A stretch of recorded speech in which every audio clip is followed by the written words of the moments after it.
Meio-dia e 31 minutos. Temperatura de 19 graus e 1/10. KL Seguros, valor para o que é seu. O Sala de Debate tem o prestígio comercial de Sicredi.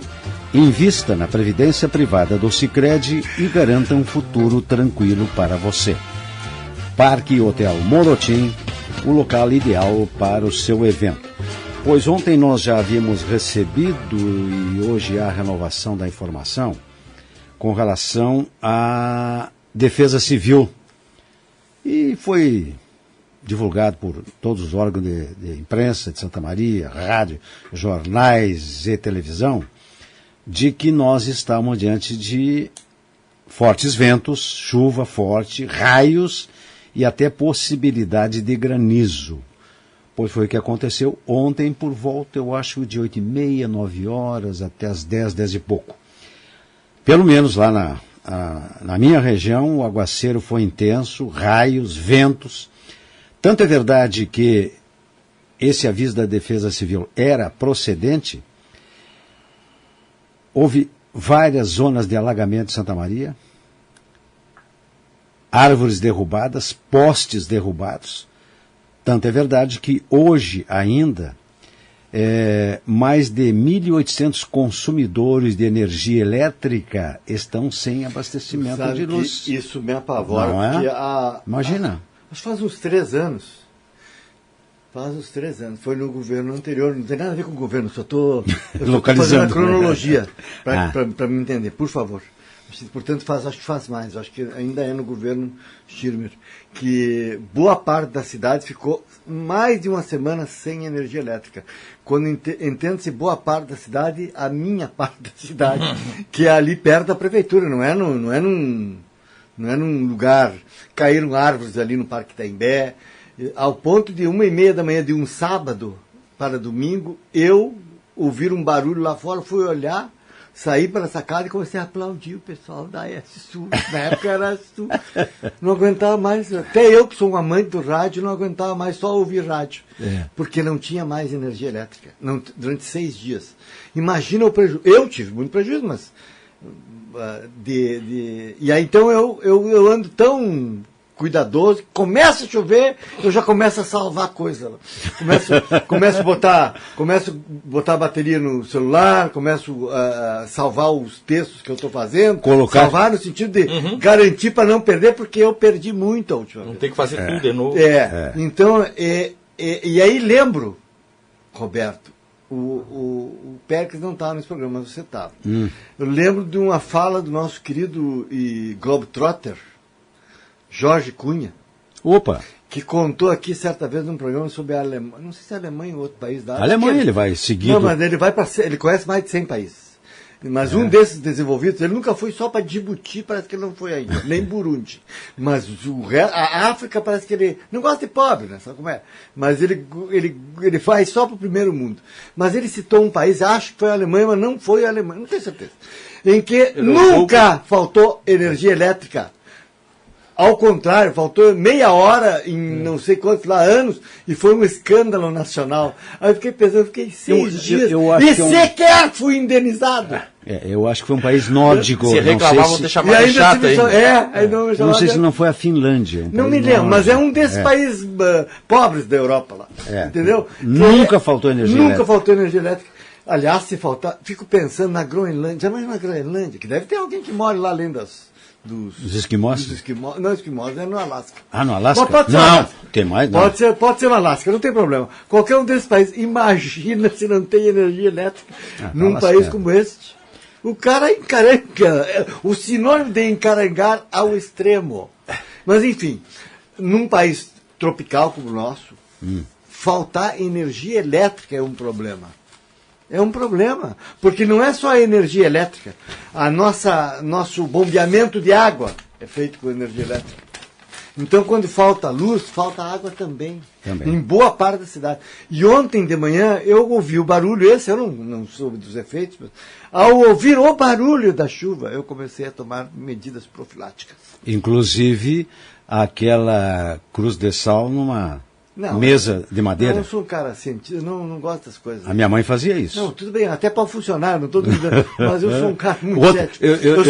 Eu sou da ciência. Você sabe que alguns costumes antigos, depois eles foram confirmados até pela ciência. Por exemplo, havia uma medida tomada lá em casa, me recordo quando guri, que tapava os espelhos. Sabe? Afastavam-se os objetos metálicos. Né? Então, havia um sentido de prevenção naquelas medidas. A do sal, sim. A do sal já era simpatia, de que colocando uma cruz de sal, a tormenta vai embora, enfim. Mas são crenças populares. Crenças que a ciência acaba confirmando isso aí e a gente incorpora. Eu, por exemplo, eu tenho o hábito matinal de acordar, a primeira coisa que eu faço é tomar um copo de água fervendo. Eu achei que era abrir os olhos. Tu tens razão. Segunda. Tomar um copo de água fervendo. Xixi vem depois. Para com essa brincadeira. Essa eu não vou entrar. Não. Eu não vou perguntar por quê. Para. Você não conhece, sabe essa? Não. Essa é tomar um... Intervalo. Tomar um copo de água quente todos os dias de manhã. Fervendo. Não basta ser quente, tem que ferver. Aí, Claudemir, deixa nos comerciais, eu vou te explicar o que está acontecendo. Mas o Anderson Dalla Pace, muito obrigado antes pela sua colaboração. Ele quer colocar mais um ingrediente aqui no assunto do Irã. 4% do petróleo mundial é iraniano. Não só isso. O que é pior, eu esqueci o nome do estreito lá, de Hormuz, certo? 90% da produção passa por aquele estreito e o Irã está na esquina. Então só passa quem o Irã quiser. Aqui, inclusive... Como é que vai brigar com um país desse? Mas claro. Tá na botuca. Não, eu estou dizendo, do lado tem de cá. O Irã, em contrapartida a todas as sanções que são propostas hipocritamente pelos Estados Unidos, que não quer o embate com o Irã, tanto quanto o Irã não quer com ele. Porque eles estão enriquecendo urânio. Não só por isso, o Irã tem um investimento bélico capaz, obviamente não de fazer frente ao poder bélico dos Estados Unidos, mas de causar grandes estragos. Sim. Segundo, não esqueçamos que nos aproximamos de uma eleição presidencial direta, né?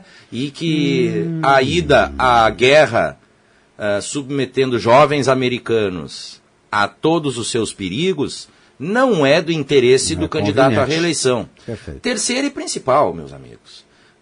Se o Irã começar a incomodar, como já mostrou que pode fazer com navios ingleses, nós estamos diante da potencialidade de nova crise no petróleo, porque tranca naquela esquininha, não passa e não tem por onde sair. E aí o que nós temos que ver trancando o navio dos caras aqui? Mas por isso, que os ouvintes estão levantando a questão, nós aqui tangenciamos, de que pode haver outros interesses que nós não estamos aqui detectando. Eu quero saber se são do interesse da população brasileira. Bom, então, aqui, para complementar a informação, e essa que nos transmite o Anderson Dalla Pace, o maior produtor de petróleo, Estados Unidos, 13,55%, depois vem a Rússia, a Arábia, o Canadá, Iraque, China, e aí o Irã.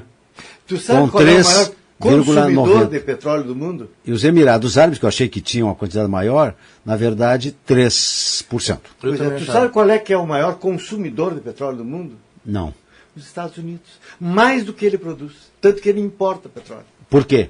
Porque consome mais do que... Não, porque deixa suas reservas de reserva. Pode ser. Olha aqui, eu tenho uma informação aqui que eu acho que é interessante a propósito do que você estava falando, provocou um passinho atrás. O Ramiro Guimarães envia no WhatsApp um endereço no Facebook da Prefeitura. Sim. facebook.com/Prefeitura de Santa Maria, tudo junto.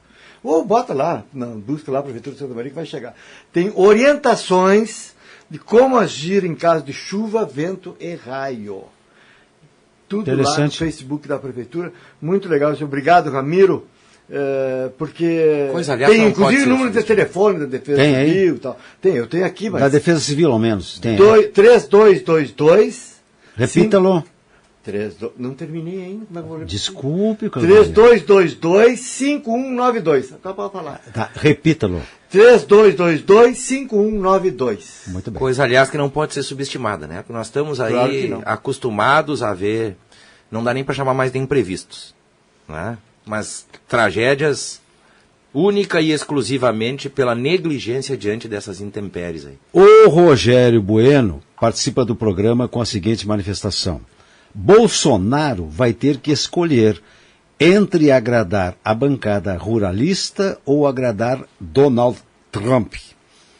Aí, é essa relação de interesse. É uma coisa muito interessante, você sabe por quê? Porque, e eu não vou fazer juízo de mérito, só estou dando informação.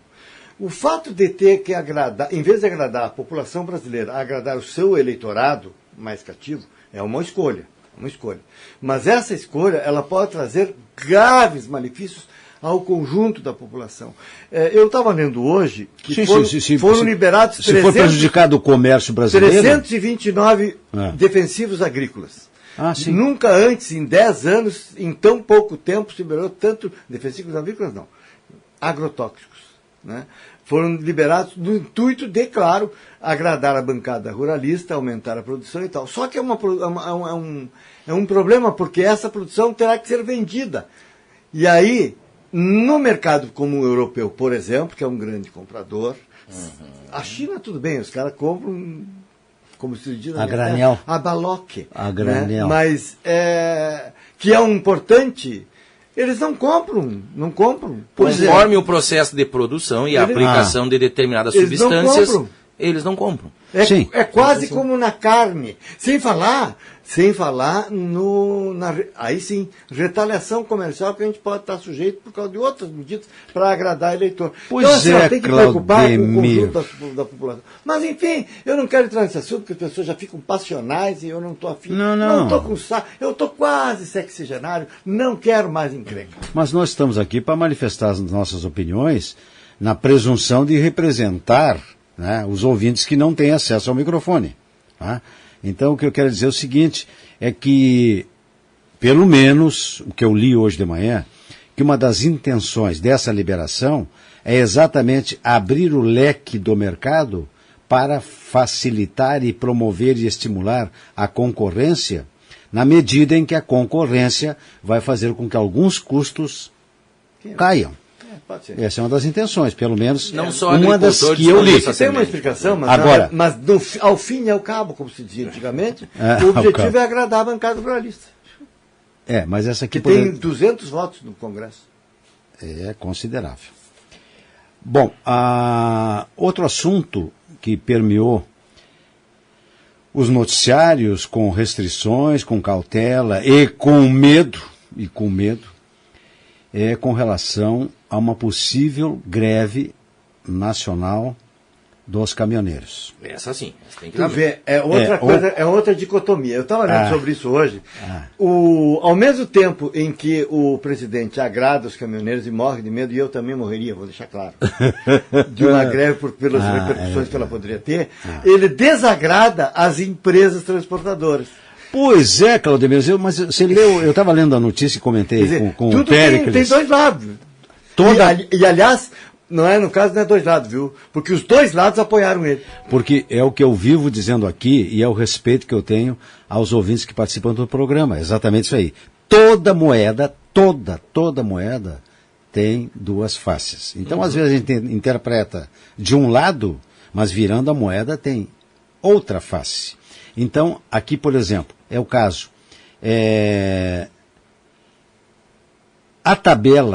A nova tabela, vejam só, a nova tabela que estava sendo proposta pelo governo através da Agência Nacional de Transporte Terrestre, ela esmiuçou a tabela particularizando o tipo de transporte que seria usado pelos caminhoneiros. É grão, é líquido, é isso, é alimento, enfim, um leque e dando tarifas diferentes de acordo com os produtos a serem transportados. O que reagiram os caminhoneiros, e eu acho que acertadamente, é que os pseudos entendidos disso do governo não se deram conta que nesta tabela existia preços que eram inferiores aos que eles já ganhavam hoje. Então quem é que ia aceitar uma tabela a menos? Então que se deixasse a tabela em vigência.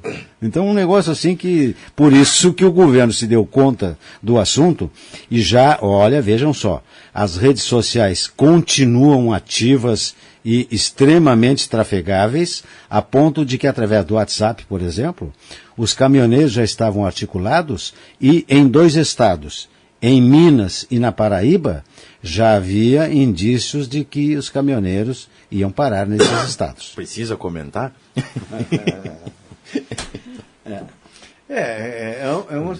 Porque greve de caminhoneiro nós sabemos qual foi o efeito. Bom. Foi bem divertido. Está se pagando até hoje esse preço, diga-se de passagem. E tem mais um detalhe. E eu lembro, eu gosto de lembrar. Os caminhoneiros foram culpados de tudo daquele ano. Né? Os caras ficaram em greve 20 dias e foram responsáveis pela tragédia do ano inteiro. No discurso. No discurso oficial. Oficial, extraoficial. O que é problema? A greve dos caminhoneiros. Pá. Eu lembrei aqui de um episódio que, como os outros, eu lembro daqueles todos que foram para... Todos não, né? Foi retórica, mas de muitos. Eu lembro que foram para Facebook. Somos todos caminhoneiros. Isso aí. Depois pagando um preço com a boca do tamanho da tela desse computador aqui. Né? Eu passei por uma, graças a Deus que, como os outros, o cara tem que ter estrela, tem que ter sorte também. Eu tive alguns colegas advogados por quem eu tenho maior respeito.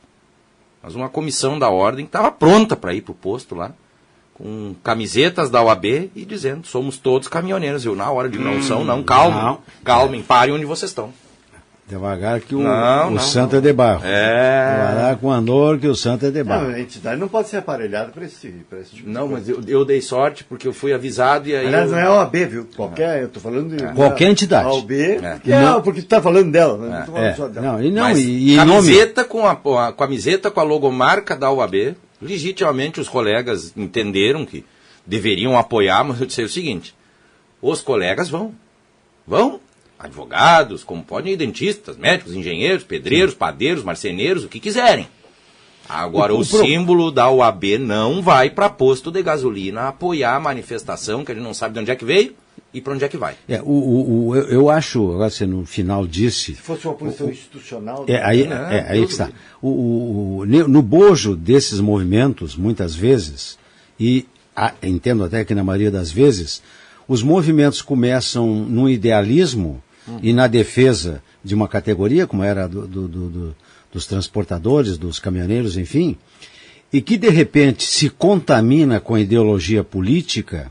E uma entidade como a OAB, e você resguardou bem a sua entidade, se identifica com o movimento e, por extensão, em função da ideologia, já mancham e já pintam a OAB como ideológica. Mas há valores maiores que a OAB já entrou e tem que entrar mesmo, que é a defesa da democracia, do Estado de Direito. Isso aí pode e deve. Não obstante, alguns advogados, até nem são tão alguns, serem contra o Estado de Direito. Eu sei porque eu tenho lido. Eu também. Eu com muita tristeza leio isso também. Que chegam, eu ponho a mão na cabeça e digo, meu Deus, essa é a OAB? Não é a OAB. São algumas pessoas que não têm noção do que é o Estado de Direito. Mas o Claudio... Aí é diferente. Posição institucional. Mas aí, e eu vejo a diferença exatamente no que disse o Péricles, porque se um integrante de qualquer categoria profissional se manifesta, ele não está falando em nome da entidade e nem endossando com a sigla da entidade o movimento. Então foi o que disse o Péricles. Se um advogado quiser colocar uma camiseta e eu sou caminhoneiro, tudo bem. Agora, a OAB chancelar isto aí, agora vou dar essa é a diferença. Mas tem 2 exemplos práticos. Se a greve dos caminhoneiros estivesse inserida num movimento contra a ditadura, estou dizendo que isso aconteceu agora, estou falando na época da ditadura, e a OAB é incentivadora da luta pelo Estado de Direito, aí valia. Mas aí não seria partidária. Posso resumir para vocês? Posso resumir para vocês? A questão é ratione materie. Como é que é? Razão da matéria. Anota aí, Gabriel, nome bom para neto. Ratione materie. O que ocorre? Netinho bom. O netinho bom. Quando a gente diz às pessoas, declara em público, nós já estamos fazendo um compromisso público, certo?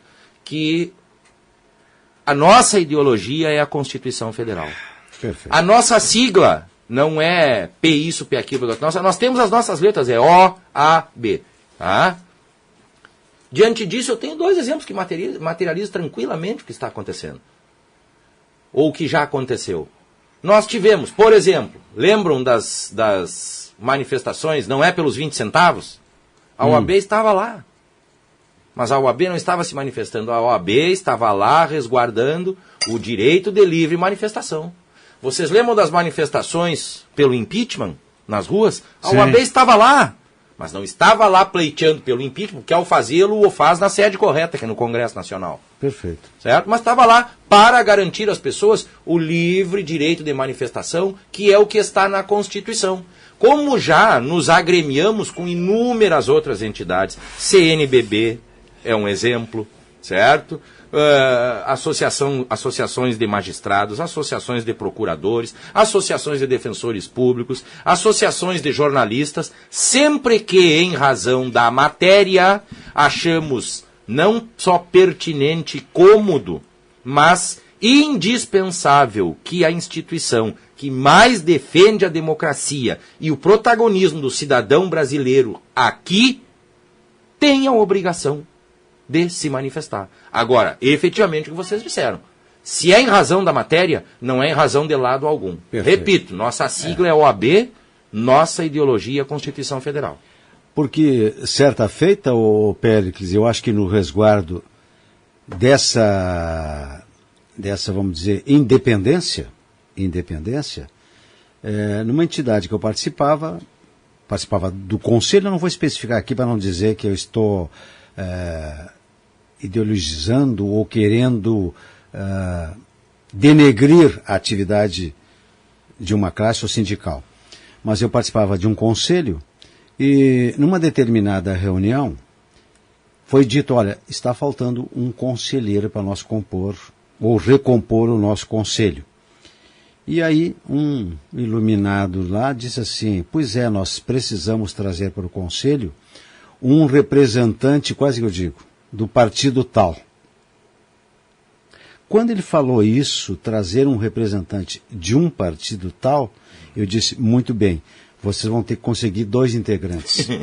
Porque eu estou saindo neste momento, porque ao participar desse conselho, jamais imaginei que ele poderia ser composto de acordo com sigla partidária.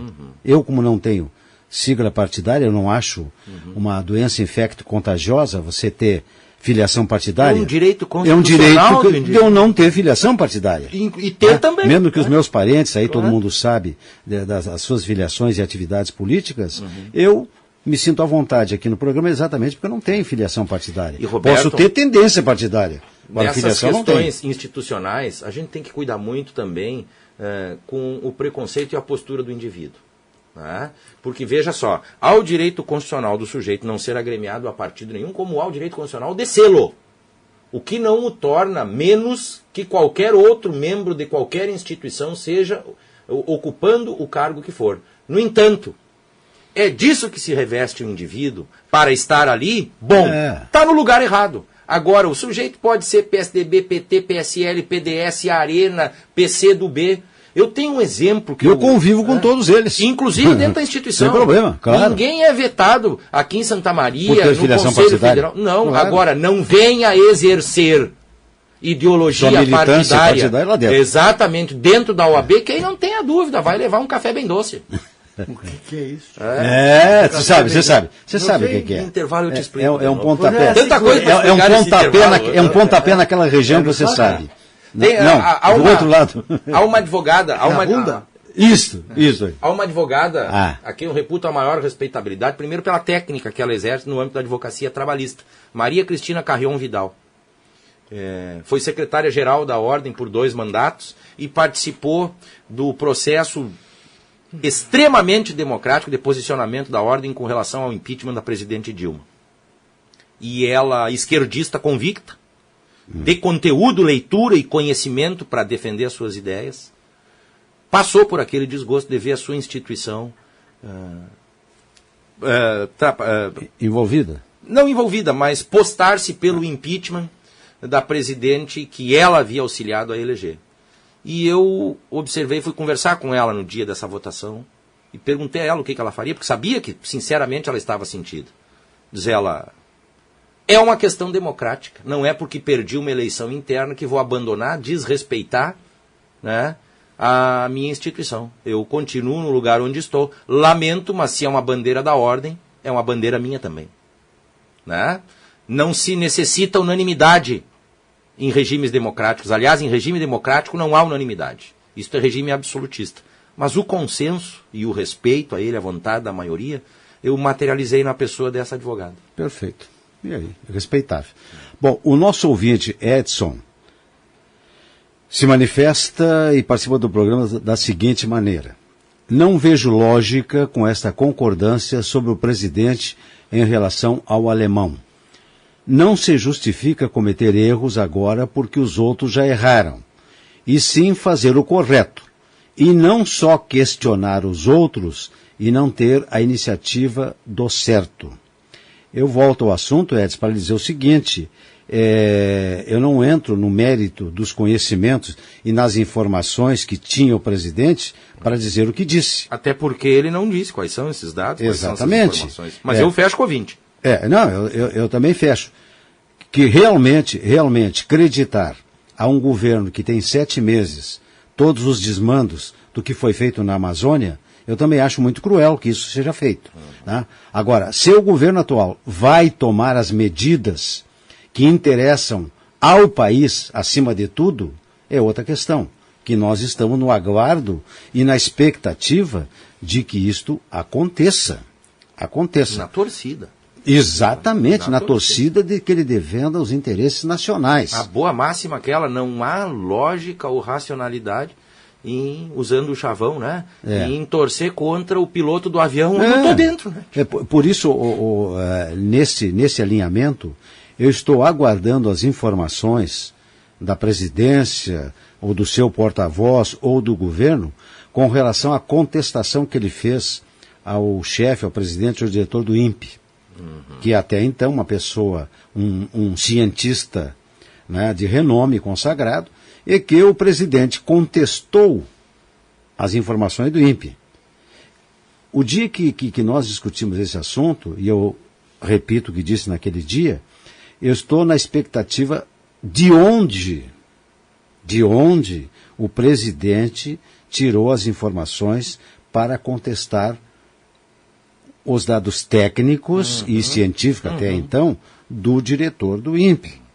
Se ele tem, não sei através de que órgão, que organismo, ou alguém que lhe dê uma informação de que o INPE estava errado, ele tem que dizer da onde ele se abasteceu para contestar. Senão fica aquele absurdo de contestar uma coisa sem prova e sem conhecimento, como é este caso aqui. E a subjugação da ciência, do conhecimento, de gente que se dedica ao estudo de uma matéria por décadas, e não é só neste caso que isso está acontecendo, já aconteceu em outros temas que foram submetidos ao governo federal, pela paixão e pelo ímpeto de jogar para a torcida e falar o que quiser para jornalistas.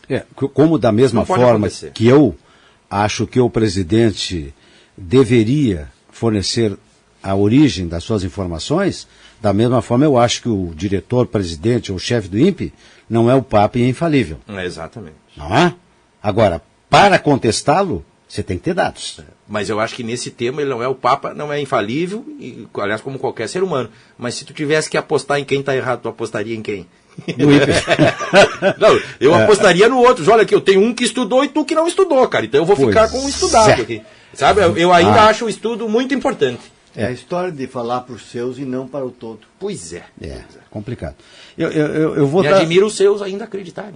Eu vou dar uma mão. Ele eu até não culpo, né? Ele está no exercício. Retroalimentação. Né? Ele tá no exercício. Uma retroalimentação, o pessoal tem orgasmo com orgasmo intelectual. Quando ouvem alguém falar alguma coisa. Não é uma novidade na política brasileira, vamos deixar claro. Isso vem desde... Não vou dizer, porque senão vamos perder um cara aqui. Fez desde... Vamos chamar os comerciais. Para aí. É prudente tu chamar os comerciais. Numa atitude... Senão nós vamos perder um cara aqui. Salomônica... Pode falar mal do Juscelino na hora que você Vou chamar os comerciais, né, Gabriel? Já voltamos com o terceiro bloco do Sala de Debate.